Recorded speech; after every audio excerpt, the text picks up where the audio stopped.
Evelyn's hands shook as she stared at the glowing screen, the words blurring and sharpening with every blink. "You're not family. You can't come on our cruise." The message was short, almost casual, as if it were a simple fact, not a knife twisting in her chest. She read it again, hoping she'd misunderstood, that her eyes had played a cruel trick. But the words remained, cold and final, signed with her son's name, Mark. For a moment, the world seemed to tilt. The quiet of her living room pressed in, the ticking clock suddenly thunderous. She pressed her lips together, willing herself not to cry, but the ache was too deep, too raw. Her thumb hovered over the phone, wanting to call, to beg for an explanation, but she couldn't move. She could only sit, frozen, as the truth settled over her like a heavy, suffocating blanket. Her mind, desperate for comfort, reached back to gentler days.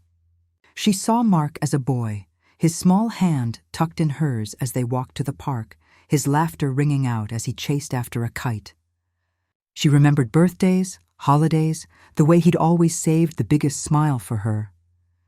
She'd been his safe place, his champion, the one who stayed up late sewing costumes for school plays and baking his favorite chocolate cake. She'd believed with every fiber of her being that their bond was unbreakable, but now, in the hush of her empty house, those memories felt like someone else's life. The warmth of the past clashed painfully with the chill of the present. She tried to make sense of it. What had changed? Had she missed some sign, some warning? Was there a moment when she'd failed him? Or had he simply outgrown her, the way children outgrow old toys? Her heart pounded as she whispered into the silence. Why would he say that? What did I do? The question hung in the air, unanswered, echoing through the rooms that once overflowed with laughter and love. She pressed her hand to her chest, feeling the emptiness settle in. The phone slipped from her grasp, landing softly on the cushion beside her. In that moment, Evelyn realized she was utterly, heartbreakingly alone. But somewhere, beneath the pain, a flicker of determination sparked. She needed to know the truth. She needed to understand. And as the memories of happier times faded, Evelyn knew she couldn't let this be the end of her story. Evelyn had always believed in the quiet power of love, the kind that didn't need grand gestures or loud declarations, but was woven into the fabric of everyday life. For nearly 50 years, she'd built her world around her family, pouring her heart into every meal, every holiday, every small moment that made a house a home. Her marriage to Harold had been the anchor of her life, a partnership built on laughter, patience, and 1,000 shared memories. They'd met at a church picnic, both shy and a little awkward, but something had clicked between them. Over the years, their love had deepened, weathering storms and celebrating joys, always returning to the simple comfort of each other's company. When Mark was born, Evelyn's world shifted. She'd never known a love so fierce, so all-consuming. She'd held him close, marveling at his tiny fingers, his bright eyes, the way he clung to her as if she were his whole world. She'd promised herself and Harold that she would give Mark everything she could, a safe home, a good education, a childhood filled with warmth and security. She'd worked part-time jobs, pinched pennies, and gone without new clothes so Mark could have piano lessons and summer camps. She'd been the mom who volunteered for every school event, who stayed up late helping with science projects, who cheered the loudest at every game.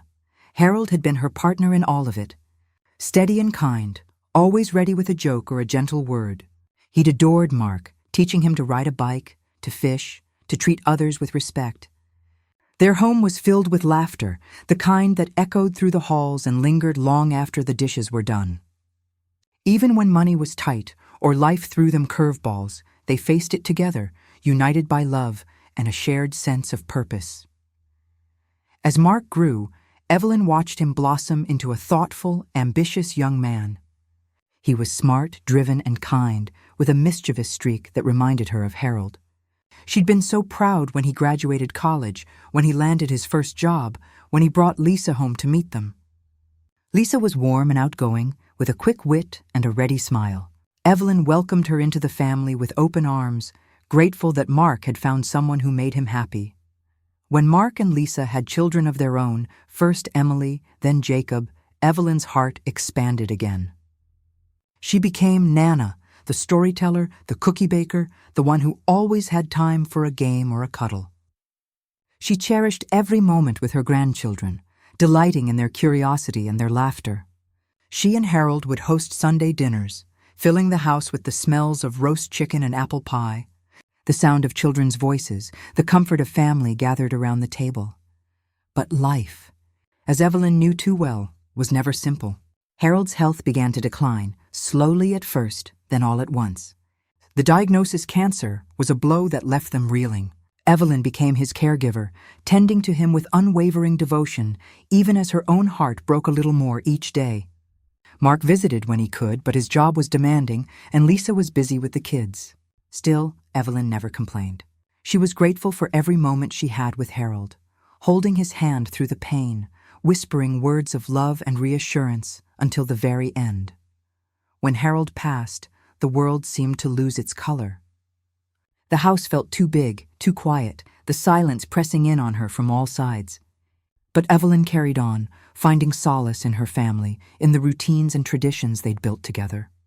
She threw herself into being a grandmother, hosting sleepovers, attending school plays, and always making sure there was a place for everyone at her table. She tried to fill the void Harold had left, to keep the family close, to honor his memory by loving them all the more fiercely. Mark, now in his 40s, had become the center of her world. She watched him juggle work and family, admired his dedication, and tried to support him in any way she could. Lisa, too, had her hands full, managing the kids' schedules, volunteering at school, keeping the household running. Evelyn did her best to help, never wanting to be a burden, always offering a listening ear or a helping hand. She prided herself on being the glue that held everyone together, the one who remembered birthdays, who sent cards and gifts, who showed up for every milestone. So when Mark mentioned the idea of a family cruise, a week at sea, just the family, making new memories, Evelyn's heart soared. She imagined lazy mornings on the deck, laughter over shared meals, the joy of watching her grandchildren discover new adventures. She began to plan, researching destinations, dreaming of the sun on her face and the sound of the ocean. She even started setting aside a little money each month, determined to contribute her share. She never imagined her own son would leave her behind. She never doubted, not for a moment, that she would be included. After all, she'd always been there through every triumph, every heartbreak, every ordinary day. She was family. She was the heart of it all. But beneath the surface, cracks were forming. There were moments, small, almost imperceptible, when she sensed a distance growing. Mark seemed distracted, preoccupied. Lisa was polite, but sometimes her smiles felt strained.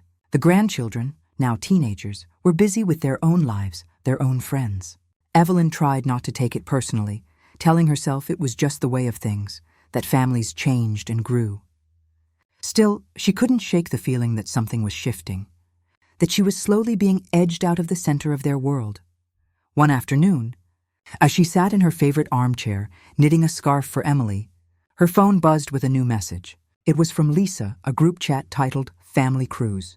Evelyn's heart fluttered with excitement as she opened it, eager to see the plans. But as she scrolled through the list of names, Mark, Lisa, Emily, Jacob, her own was missing. She read the message again, her excitement fading to confusion, then to a cold, creeping dread. Had it been a mistake? Surely they wouldn't plan a family trip without her. She stared at the screen, her hands trembling, 1,000 questions swirling in her mind. Why wasn't she included? Had she done something wrong? The warmth of anticipation was replaced by a chill of uncertainty, the first hint that the family she'd worked so hard to hold together might be slipping away. Evelyn spent the rest of the afternoon trying to convince herself it was all a misunderstanding. Maybe Lisa had simply forgotten to add her to the group chat. Maybe Mark was planning a surprise, or perhaps there was some mix-up with the travel arrangements. She replayed every conversation she'd had with Mark over the past few weeks, searching for clues, for any hint that something was amiss. But nothing stood out. He'd mentioned the cruise in passing, his tone casual, even warm. There had been no warning, no sign that she was being left out.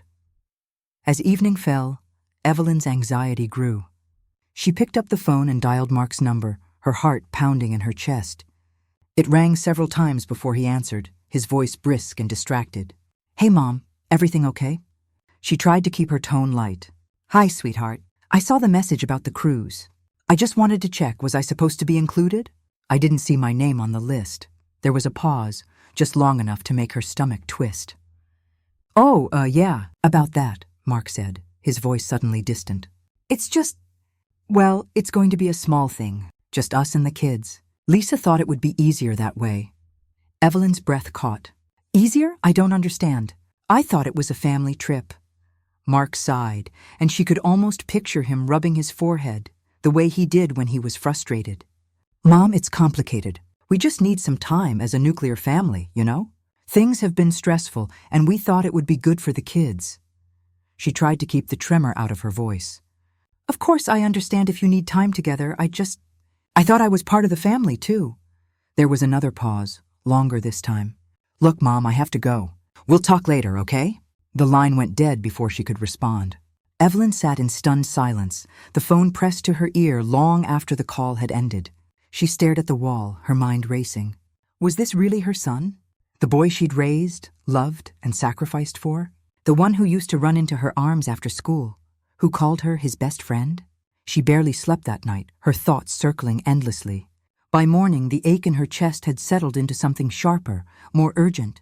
She needed to know the truth. She needed to hear it from Mark, to understand why she was being pushed aside. She sent him a message, her words careful and measured. Mark, I'm confused about the cruise. Can we please talk? I just want to understand. Hours passed with no response. She tried to distract herself, watering the plants, folding laundry, baking a batch of cookies for the neighbors, but her mind kept returning to the unanswered questions. What could make a child turn on his own mother? Had she done something unforgivable without realizing it? Was Lisa behind this, or was Mark truly the one shutting her out? Finally, as dusk settled outside her window, her phone buzzed. She reached for it, hope and dread warring in her chest. The message was short, almost clinical. You're not family. You can't come on our cruise. The words hit her like a physical blow. She read them again and again, each time hoping they would change, that she'd misread them. But they remained, stark and unyielding. She felt the world tilt beneath her, the foundation of her life crumbling in an instant. Tears welled in her eyes, but she refused to let them fall. She pressed her lips together, her hands trembling as she set the phone aside. She tried to make sense of it, to find some logic in the cruelty. Was this really her son? The boy she'd loved more than life itself? The man she'd supported through every hardship, every triumph? Evelyn's world collapsed around her, the memories of a lifetime suddenly tainted by doubt and pain. She wandered through the house, touching the photographs on the mantel, the souvenirs from family vacations, the gifts Mark had given her over the years. Each one felt like a lie, a reminder of a love that had vanished without warning. But as the night deepened and the house grew quiet, something inside Evelyn shifted. The grief was still there, raw and overwhelming, but beneath it, a spark of determination began to flicker. She needed answers. She needed to understand why her own son had turned against her. And she knew, with a certainty that surprised her, that she would not rest until she uncovered the truth. The days that followed were a blur of confusion and aching loneliness. Evelyn moved through her routines as if underwater, every step heavy, every breath a reminder of the emptiness that had settled in her chest. She tried to convince herself it was all a misunderstanding, that Mark would call and explain, that Lisa would reach out with an apology, that the world she'd built for decades hadn't simply vanished overnight. But the silence from her family was deafening. She sent Mark another message, her words gentle and pleading. Mark, please, I just want to talk. I love you. Hours passed, then days with no reply. She tried calling Lisa, hoping for a softer ear, but the call went straight to voicemail. She left a message, her voice trembling, asking if she could see the children, if they could come over for dinner or just a visit. There was no response. Desperate, Evelyn texted Emily and Jacob, her beloved grandchildren. She kept her message light, asking about school, about their friends, about the little things she used to know so well. Emily replied with a single word, busy, and Jacob didn't answer at all. The coldness stung more than she could have imagined. She sat at her kitchen table, staring at her phone, willing it to ring, to buzz, to offer some sign that she still mattered. In the quiet, her mind wandered back to happier times. She remembered the Christmas mornings when Mark would wake her before dawn, his eyes wide with excitement, his small hands tugging at hers as they hurried to the tree. She remembered the summer barbecues, the laughter echoing across the yard, the way Mark would always save her the last piece of pie. She saw herself holding Emily as a baby, singing lullabies until the little girl drifted off to sleep, and teaching Jacob how to tie his shoes, his face lighting up with pride when he finally got it right. Those memories felt like treasures now, precious and fragile, threatened by the cold reality of the present. Evelyn wondered if she'd done something to deserve this, if she'd failed her family in some way she couldn't see. She replayed every conversation, every moment, searching for a misstep, a word spoken in anger, a gesture misunderstood. But all she found was love, imperfect perhaps, but always sincere. The pain of exclusion grew sharper with each passing day. She found herself growing angry, the hurt twisting into something hotter, more urgent. How could Mark do this to her? How could Lisa stand by and let it happen? She'd given them everything, her time, her energy, her heart. She'd been there for every scraped knee, every heartbreak, every celebration. She'd sacrificed her own dreams so Mark could chase his. And now, when all she wanted was to be included, to be loved, she was cast aside like an afterthought. One afternoon, unable to bear the silence any longer, Evelyn called her oldest friend, Margaret. They'd known each other since childhood, their lives woven together through decades of shared joys and sorrows. Margaret listened quietly as Evelyn poured out her heart, her voice breaking as she recounted the text, the silence, the growing sense of isolation. "I just don't understand." "Margaret," Evelyn said, her hands twisting in her lap, "I thought I was a good mother. I thought we were close. How could he do this to me?" Margaret's voice was gentle but firm. "You are a good mother, Evelyn, and you deserve answers. Something isn't right here. This isn't just about a cruise. There's more going on. I can feel it." Evelyn shook her head, tears slipping down her cheeks. "But what could it be? I've always tried to help. I've never asked for anything." Margaret leaned forward, her eyes sharp with concern. "Sometimes people do things out of fear or desperation. Maybe Mark and Lisa are struggling with something they don't want you to know. Maybe they think pushing you away will make it easier for them. But you have a right to know the truth." Evelyn nodded, wiping her eyes. "I just wish I knew where to start." Margaret squeezed her hand. "Let's start by looking for answers. Have you noticed anything strange lately? Any changes in their behavior? Anything out of the ordinary?" Evelyn thought back, searching her memory. Mark seemed stressed the last time we spoke. He mentioned work was tough, and Lisa seemed distracted, but they always seemed busy. "I thought it was just life." Margaret frowned. "Sometimes, when people are under pressure, they make choices they wouldn't otherwise make. Maybe there's something more, financial trouble or something with the house or—" She trailed off, her brow furrowed. Evelyn's mind raced. She remembered a conversation with Lisa a few months ago, a passing comment about bills piling up, about how expensive everything was getting. She'd offered to help, but Lisa had brushed it off, insisting they were fine. Had they been hiding something from her? As the days passed, Evelyn and Margaret began to piece together small clues. Margaret, ever the detective, started searching public records, looking for anything unusual. She discovered that Mark and Lisa had recently taken out a second mortgage on their home. There were rumors of layoffs at Mark's company, whispers of financial strain. Evelyn's heart ached at the thought of her son struggling, but she couldn't understand why that would lead him to cut her out so cruelly. One evening, as they sat together over cups of tea, Margaret hesitated before speaking. "Evelyn, I found something else. It's a legal document. I'm not sure what it means, but your name is on it. Or rather, it's not." Evelyn's brow furrowed. "What kind of document?" Margaret slid a printout across the table. "It's an amendment to Harold's will. It looks like it was changed not long before he passed. Your name was removed as a beneficiary. Everything goes to Mark." Evelyn stared at the paper, her hands trembling. The words swam before her eyes, impossible to process. That can't be right. Harold would never do that. He promised me we'd be taken care of, that the house would be mine. Margaret's voice was gentle but insistent. "I know, Evelyn. But this is what's on file. Maybe there's a mistake, or maybe someone made sure it happened this way. A cold chill ran through Evelyn. Could Mark and Lisa have done something to change the will? Was this about money, about inheritance? The thought was almost too painful to bear. She'd trusted them, believed in their love, never once imagining they could betray her in such a way.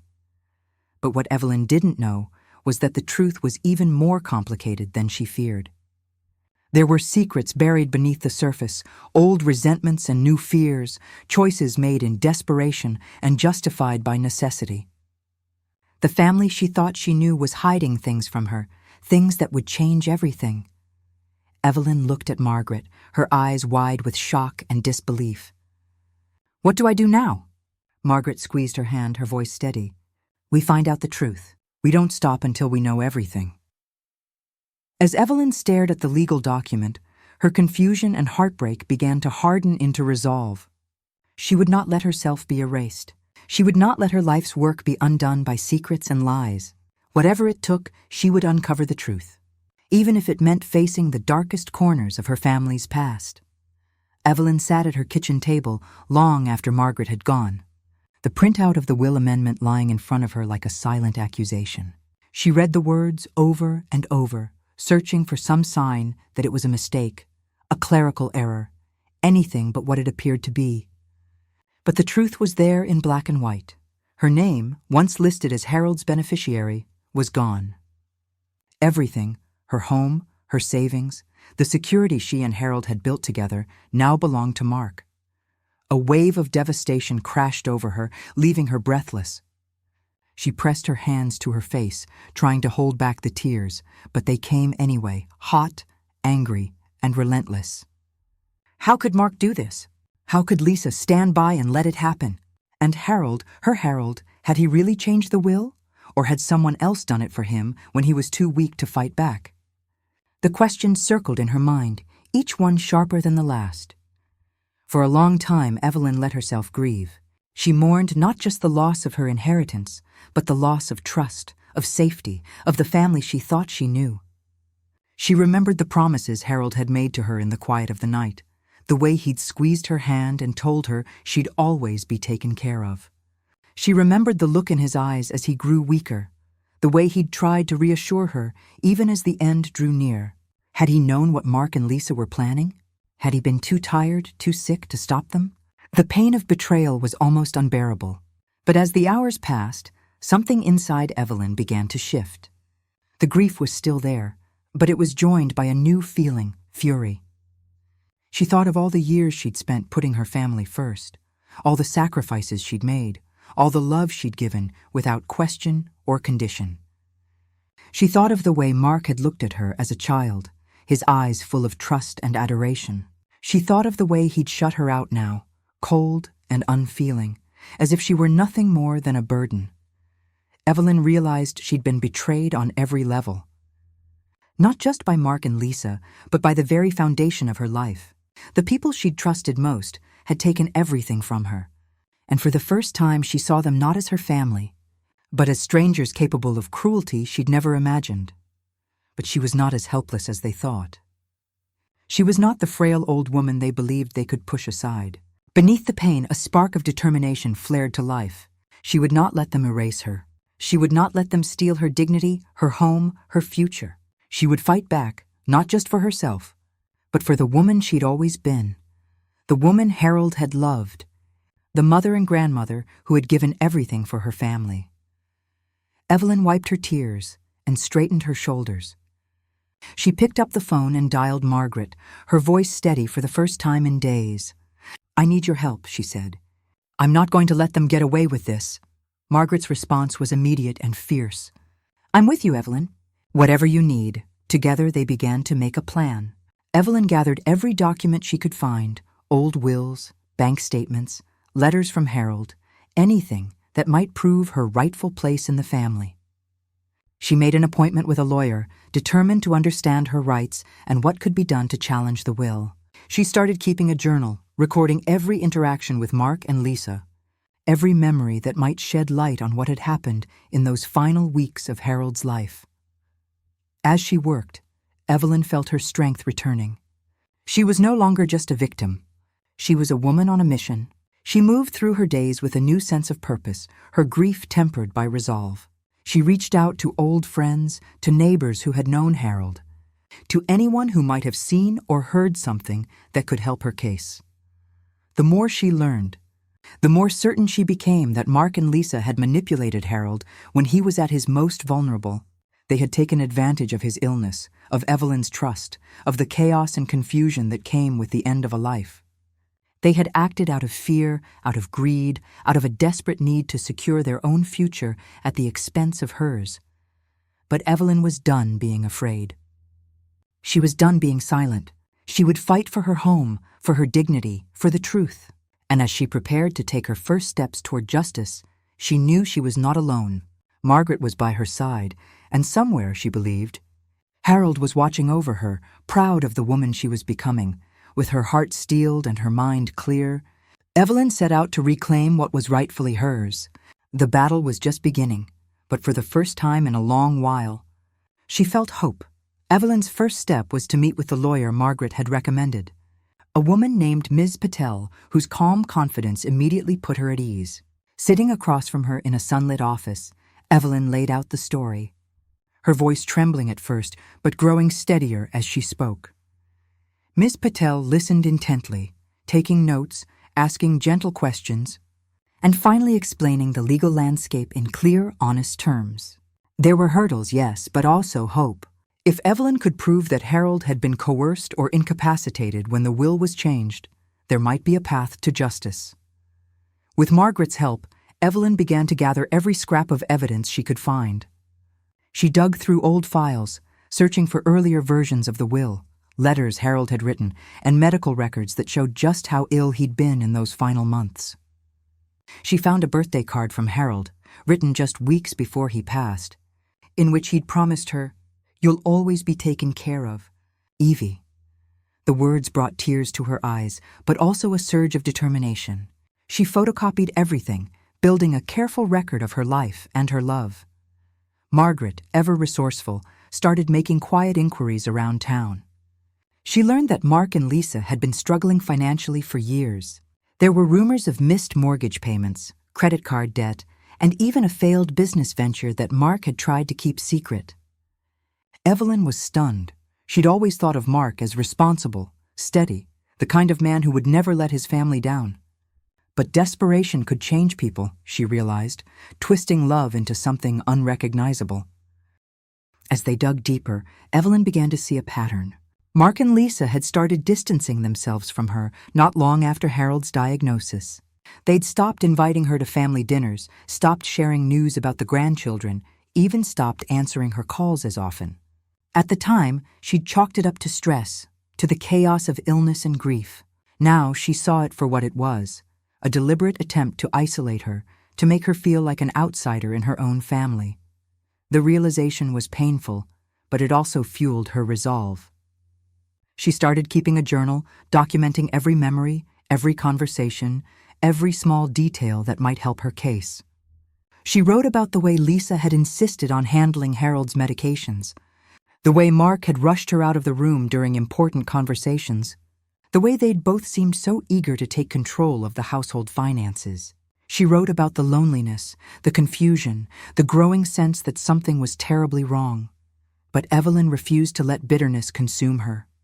Instead, she reached out to old friends and distant relatives, people she hadn't spoken to in years. She called her cousin Ruth, who remembered visiting during Harold's illness and noticing how Mark and Lisa seemed to hover, always watching, always intervening. She reconnected with her childhood friend Dorothy, who offered not just sympathy but practical advice, having gone through a similar ordeal with her own family. Each conversation reminded Evelyn that she was not alone, that her life was bigger than the pain Mark and Lisa had caused. Slowly, Evelyn began to rediscover her own strength. She started taking long walks in the park, letting the fresh air clear her mind. She joined a local book club, finding comfort in the company of women who understood loss and resilience. She volunteered at the community center, helping children with their reading, and found joy in their laughter and curiosity. For the first time in months, she felt a sense of purpose that had nothing to do with Mark or Lisa or the past. Evelyn's quiet strength became her greatest weapon. She moved through her days with a new sense of confidence, her head held high, her heart open to the possibility of healing. She knew the road ahead would be difficult, that the fight for justice might cost her what little remained of her relationship with Mark and Lisa. But she also knew that she deserved better, that Harold would have wanted her to stand up for herself, to protect the life they'd built together.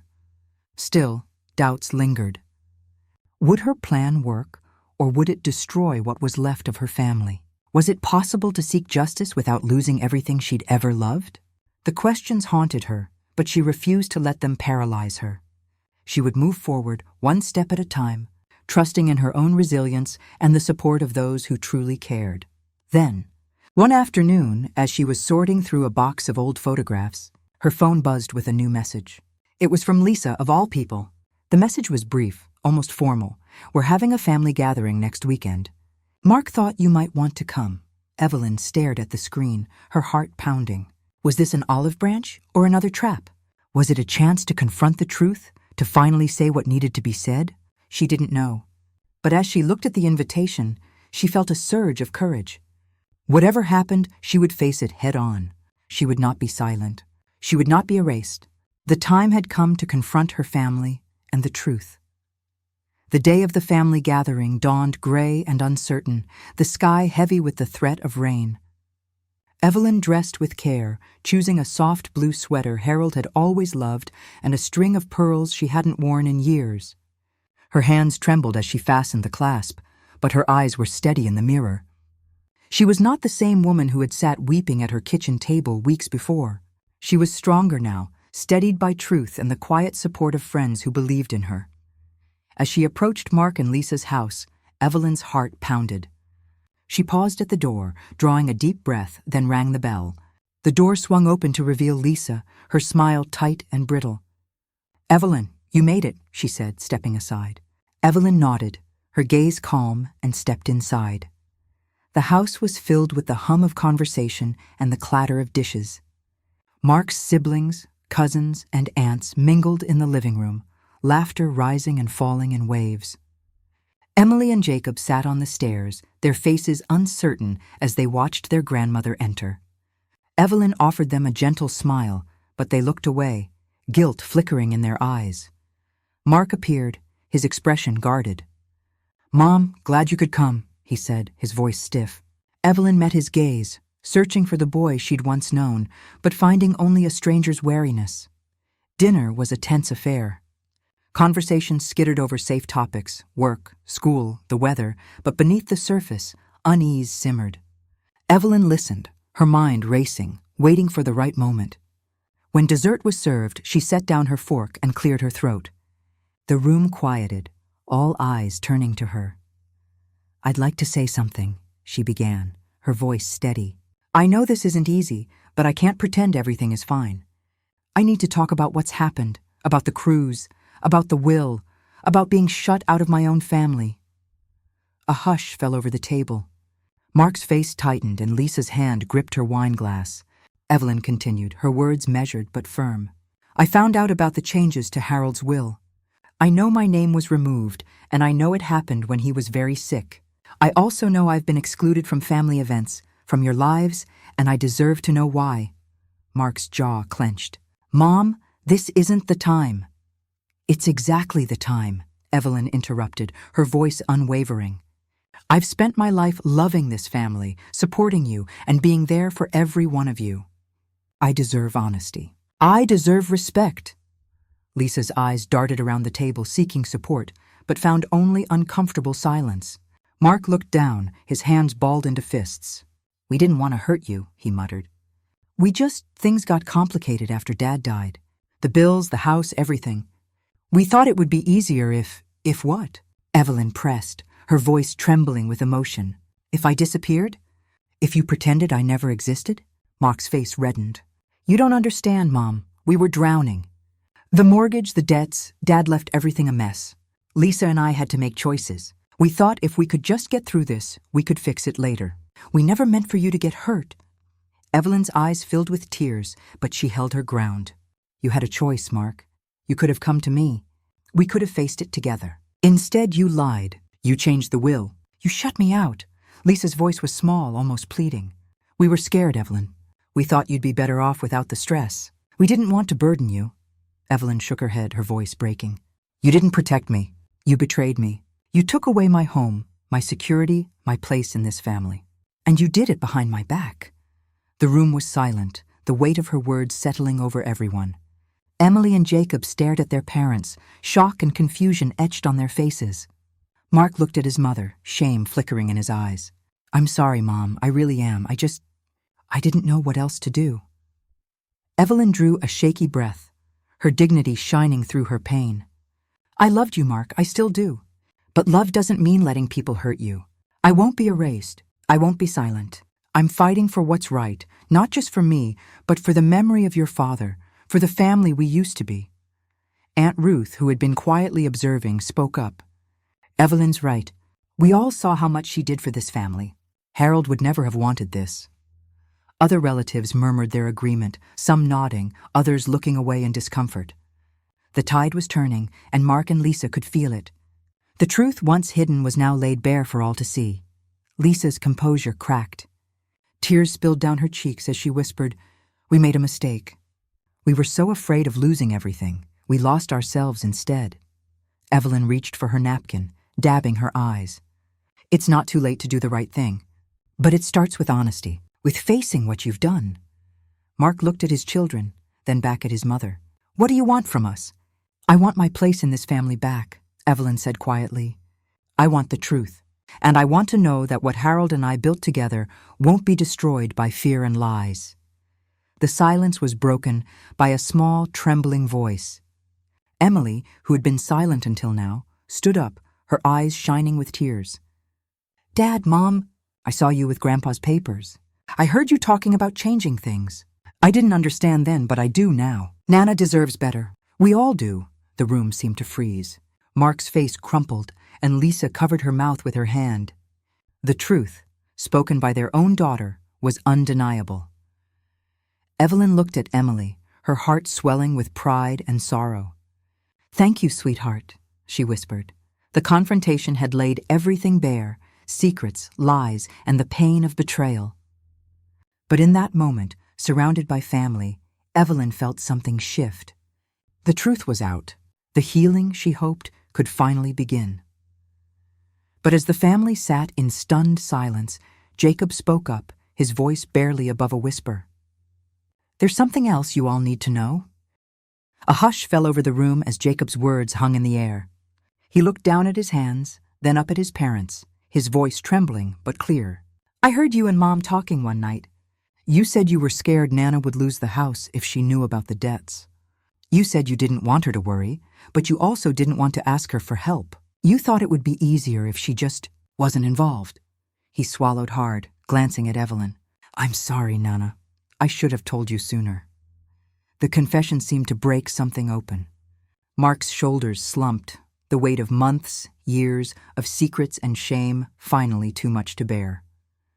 He covered his face with his hands, his voice muffled. I was terrified, Mom. After Dad died, everything fell apart. The bills, the mortgage, the kids' tuition. I didn't know how to fix it.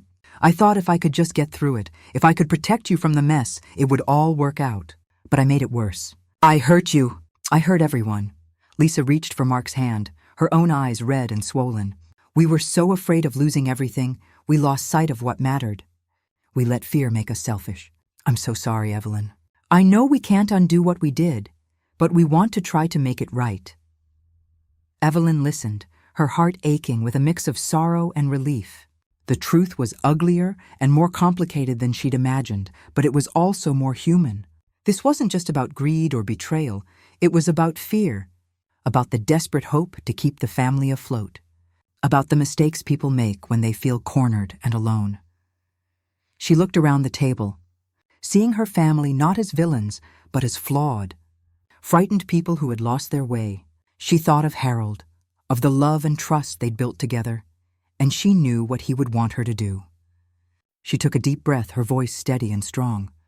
I won't press charges. I won't drag this family through court. But things have to change.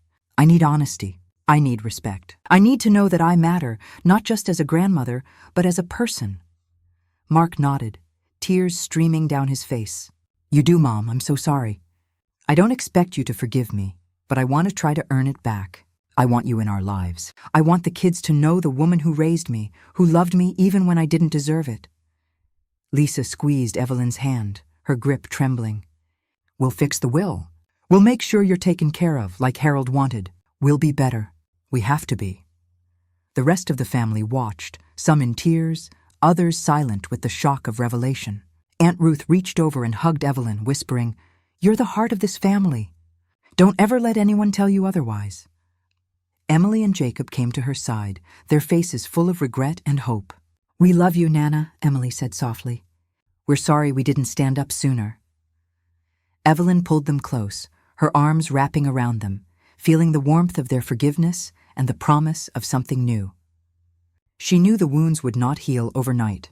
Trust, once broken, was slow to mend. But for the first time in a long while, she felt the possibility of healing, of rebuilding not the family she once had, but something honest and real. As the evening wore on, the conversation turned from accusation to understanding. Mark and Lisa answered questions, admitted their mistakes, and listened as the family shared their own pain and confusion. There were no easy answers, no quick fixes, but there was a willingness to try, to do better, to move forward. Evelyn set clear boundaries. She would not be shut out again. She would have a say in family decisions, and her home would remain hers, a place of safety and belonging. Mark and Lisa agreed, their relief palpable. They promised to seek help for their financial troubles, to be honest about their struggles, and to never again let fear drive them to such desperate choices. As the night drew to a close, Evelyn stood at the door, watching her family gather their things. Mark hugged her tightly, whispering, Thank you, Mom, for everything. I'll spend the rest of my life making this right. Evelyn nodded, her heart full but cautious. We'll take it one day at a time, Mark. That's all any of us can do. The family left, the house growing quiet once more. Evelyn sat in the living room, the echoes of the evening swirling around her. She knew the road ahead would be long and uncertain. Forgiveness was not a single act, but a journey, a choice she would have to make again and again. But she also knew she was not alone. She had her friends, her grandchildren, and, in some small way, even Mark and Lisa. She looked at the old photographs on the mantel, at Harold's smiling face, and felt a sense of peace. She had fought for her dignity, for her place in the world, and she had won, not through anger or revenge, but through truth and love. Can forgiveness truly heal such deep wounds? Evelyn didn't know, but she was willing to try. And as she turned out the lights and climbed the stairs to bed, she carried with her the hope that, in time, her family might find its way back to one another. What would you do in Evelyn's place? Would you choose justice or mercy? The answer, she knew, was never simple, but tonight she chose hope. In the weeks that followed, the house that had once felt so empty began to fill with new sounds, laughter, conversation, the gentle hum of life returning. Mark and Lisa kept their promise, reaching out to Evelyn, not just with apologies, but with real effort. They invited her to Sunday dinners, asked for her advice on the children's school projects, and included her in family plans. It was awkward at first, the wounds still fresh, but slowly, trust began to take root again. Evelyn watched as Mark struggled to find the right words, to bridge the gap that had grown between them. He called her just to talk, sometimes about nothing at all, as if relearning how to be a son. Lisa, too, made amends in her own way, dropping by with fresh-baked bread, asking Evelyn to join her for walks, sharing stories about her own childhood fears and dreams. There were moments of tension, of course, but also moments of genuine connection, the kind that reminded Evelyn of the family they once were. The grandchildren, once distant and uncertain, began to seek her out. Emily came over after school, curling up on the couch with her homework and asking Evelyn for help with essays and math problems. Jacob, shy and awkward, started bringing her little gifts, a drawing, a wildflower, a favorite book he thought she'd enjoy. They talked about everything and nothing, building new memories to replace the ones that had been lost. Evelyn cherished these moments, knowing how fragile and precious they were. But Evelyn's world was no longer defined solely by her family. She found herself drawn more deeply into her community, volunteering at the library and the local food pantry. She joined a knitting group, where she met women who had their own stories of heartbreak and healing. She discovered a quiet joy in helping others, in listening to their stories, in sharing her own.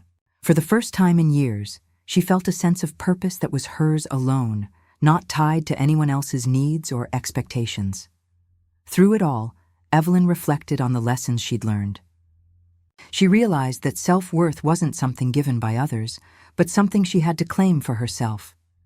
She learned the importance of boundaries, of saying no when she needed to, of standing up for her own needs and desires. She understood, finally, that love did not mean sacrificing herself until there was nothing left. True love, she saw now, was honest, respectful, and mutual. The meaning of family had changed for her. It was no longer just about blood or tradition, but about the people who showed up, who listened, who tried, even when it was hard. She forgave Mark and Lisa, not because what they'd done was right, but because holding on to anger would only keep her trapped in the past. Forgiveness, she realized, was a gift she gave herself, a way to let go and move forward. Evelyn's story wasn't just about loss, it was about finding herself again. She had been tested, broken, and rebuilt, stronger and wiser than before. She knew there would be setbacks, that trust would take time to fully restore. But she faced the future with hope and courage. Sometimes, late at night, she would sit by the window, looking out at the quiet street and wonder if it was ever too late to start over. The answer, she decided, was no. As long as there was breath in her body, there was time to change, to heal, to love again. And so, Evelyn moved forward, one day at a time, grateful for the second chance she'd been given. Not just with her family, but with herself. Have you ever felt the sting of being left out by your own family? Maybe it was a holiday gathering, a milestone event, or just a simple moment when you realized you weren't included. Evelyn's story is a powerful reminder that even the strongest family bonds can be tested, and that sometimes the people we love most can hurt us in ways we never expected. But it's also a story of resilience, of standing up for yourself, and of finding hope and healing even after the deepest wounds. If you were in Evelyn's shoes, what would you have done? Would you have fought for your place, or would you have walked away to protect your heart? Do you believe that forgiveness can truly heal such deep wounds? Or are there some betrayals that are simply too much to overcome? We want to hear your thoughts. Share your experiences in the comments, whether you faced something similar or if you have advice for others who might be struggling with family conflict right now. Your story could be the encouragement someone else needs. And if Evelyn's journey touched you, please consider sharing this video with a friend or loved one who might need to hear it. Family drama, justice, and redemption are universal themes, and sometimes hearing someone else's story can help us feel less alone in our own struggles. Don't forget to subscribe for more real-life stories that explore the complexities of family, forgiveness, and finding your own strength. If you thought Evelyn's story was shocking, just wait until you hear what happens next in our series. There are more twists, more lessons, and more opportunities to reflect on what truly matters most. So have you ever been excluded by your own family? What would you do in Evelyn's place? Let's talk about it below.